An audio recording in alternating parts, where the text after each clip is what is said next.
Dictation start होगा 5 second बाद। Supreme court ने उच्च शिक्षा संस्थानों में जातिगत भेदभाव रोकने के लिए विश्वविद्यालय अनुदान आयोग यानी यूजीसी की ओर से लाए गए नए नियमों पर रोक लगाकर कलह और अविश्वास के वातावरण को ही दूर करने का काम किया है। सुप्रीम कोर्ट ने प्रथम दृष्टया यह पाया कि नए नियमों में अस्पष्टता है और इसके चलते उनका दुरुपयोग होने की आशंका है।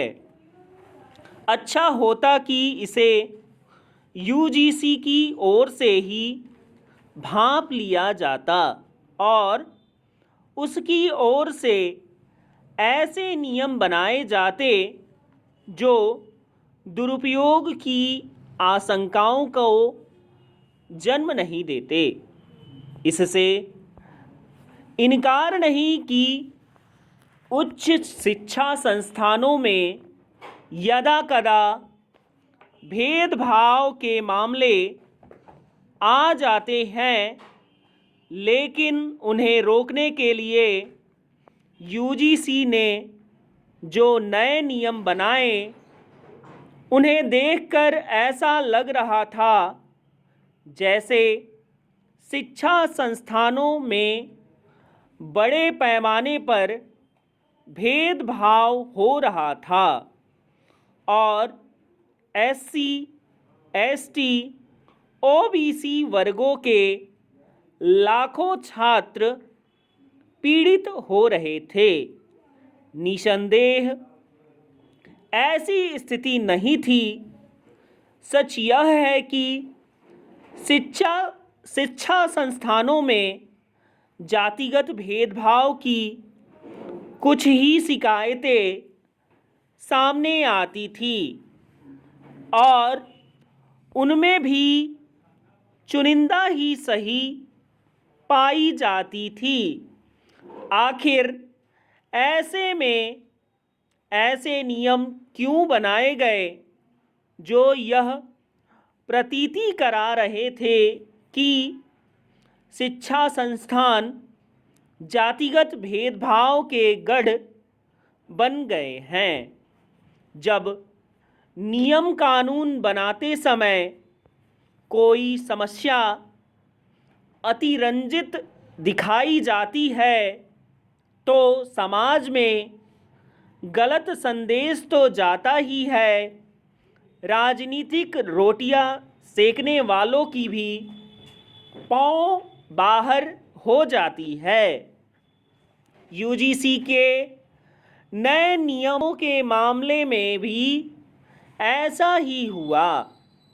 इन नियमों को लेकर विभाजनकारी राजनीति होने लगी और आरक्षित एवं सामान्य वर्गों को एक दूसरे के खिलाफ खड़ा करने का काम होने लगा।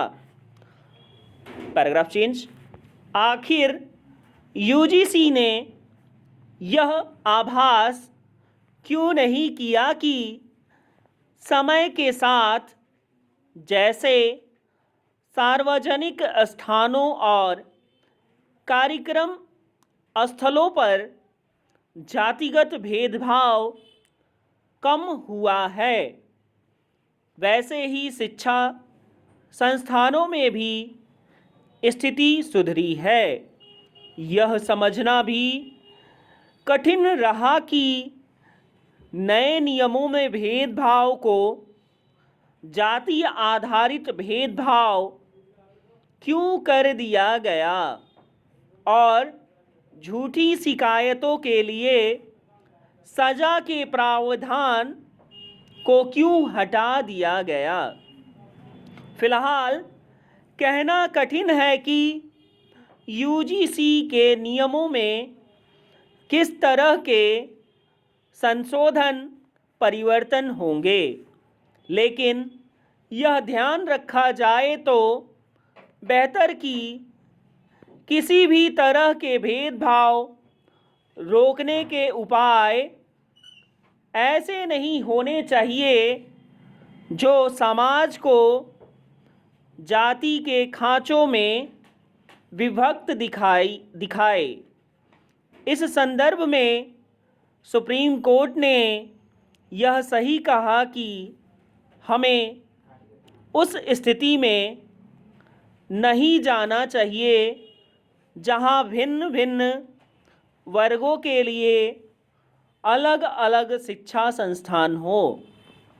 देश को ऐसे वातावरण की ओर बढ़ना चाहिए जिसमें कहीं भी किसी तरह के भेदभाव के लिए कोई गुंजाइश न रहे, और यदि कहीं कोई समस्या सामने आए तो उसका समाधान इस तरह किया जाए जिससे सामाजिक सद्भाव को बल मिले। शिक्षा संस्थानों में तो ऐसा वातावरण होना और भी आवश्यक है। विराम।